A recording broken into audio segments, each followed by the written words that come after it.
धर्मस्थल मामला रे नाटकीय मोड़ व्हिसिल ब्लोअर गिरफ कर्नाटक धर्मस्थल गाँव में गण दुष्कर्म और गण कबर मामला रे अभियोगकारी गिरफ अभियोगकारी सीएन चेनाया ओरफ चेना प्रथमे से ही घटना को सामना को आनी भूल कंकाल देखाइबा और मिथ्या साक्ष्य देवा अभियोग रे ताकू गिरफ करा जायछि। तार अभियोग संपूर्ण मिथ्या और मनगढ़ा बोली पुलिस कहिछि। गत जुलाई मासरे एक मनीष खपुरी सहित पुलिस स्टेशन को आसीथिला चेना धर्मस्थल में शताधिक व्यक्ति को कबर देबारे से निजे सहयोग करिथिबा पुलिस आगे कहिथिला। युवती मानकु गण दुष्कर्म पर सेठारे कबर दिया जायथिबा कहिथिला। घटना प्रकाश कले ताकू परिणाम भोगिबाकू हेबो बोली धमक दिया जायथिला।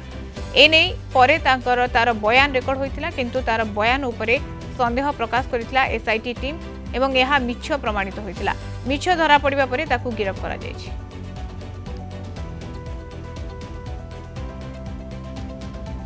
सूचना नवा गोविंद बारिक बेंगलुरु रिपोर्टर हम सहित जोड़ी होती फोन लाइन रे।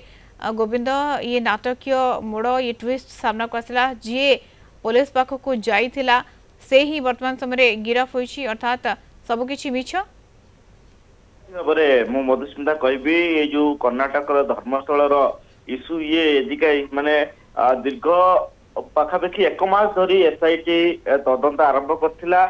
এই ঘটনাକୁ ମଧ୍ୟ ନେଇ ଆମେ ଯଦି କହିବା ବହୁତ ଗୁଡେ ରାଜନୈତିକ ଇସ୍ୟୁ ମଧ୍ୟ ଉଠିଛି। ଧର୍ମସ୍ଥଳରେ କାଳେ ଶତାଧିକ ମହିଳାଙ୍କ ଶବ ପୁତା ଯାଇଥିବା ଯିଏ ବୟାନ ଦେଇଥିଲେ ତାଙ୍କୁ ଗିରଫ କରିଛି ଏସଆଇଟି। କାରଣ ଯେତେବେଳେ ମୁଁ କହିବି ଜଣେ ବୃଦ୍ଧ ମହିଳାଙ୍କ ଯୋଉ ଅଭିଯୋଗ ଆଧାରରେ ତାଙ୍କ ନାତୁଣୀ ଜଣେ ଡାକ୍ତରକୁ ଯେତେବେଳେ ସେଠାରେ ଯାଇଥିଲେ ସେ ନିଖୋଜ ହୋଇଥିଲେ 2003 ମସିହାରେ।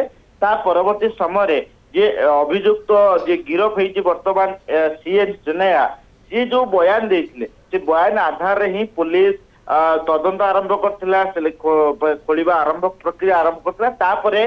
कर्नाटक जो हाईकोर्ट निष्पत्ति अनुसार कर्नाटक सरकार पक्षर एसआईटी गठन कराइथिला। एसआईटी गठन पर सेठारे तदंत कराइथिला। मु जेभली भाबरे आमे एई केस ने मध्ये अपडेट देइथिले पूर्वरु किंतु जेतेबेले शेषरे जेतेबेले आमे देखिबा जीए बयान करी तार जो बयान देइथिला जो तार जो सब रिपोर्ट देइथिला ये हेची सेटा शताधिक महिला पुता हेचंती सेमानकु ये करा हेची किंतु एई सब अभियोग संपूर्ण मिथ्याहीन बोली पुलिस सूचना देइछि एवं शेषरे ताकू गिरफ कराइछि। किंतु एपटे मो मधुस्मिता कहबी जेतेबेले पी परमेश्वर जी अछंती कर्नाटक गृहमंत्री से मध्य गणमाध्यम को सूचना देइछंती जे बयान देइथिले जार सूचना आधार ही से घटनास्थल एसआईटी गठन कराई तदंत आरंभ कराइछि।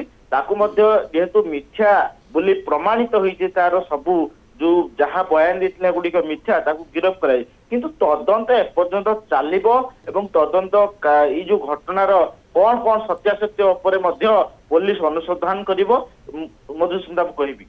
बिल्कुल अभियोगकारी जे कि प्रथम अभियोग करथिले से वर्तमान समय गिरफ होइछन्ते किंतु तदंत जारी रहबो जेमति पूर्वरु जारी रहितला। धन्यवाद गोविंद सूचना पई बेंगलुरु रिपोर्टर गोविंद बारिक जोड़ी होइथिले।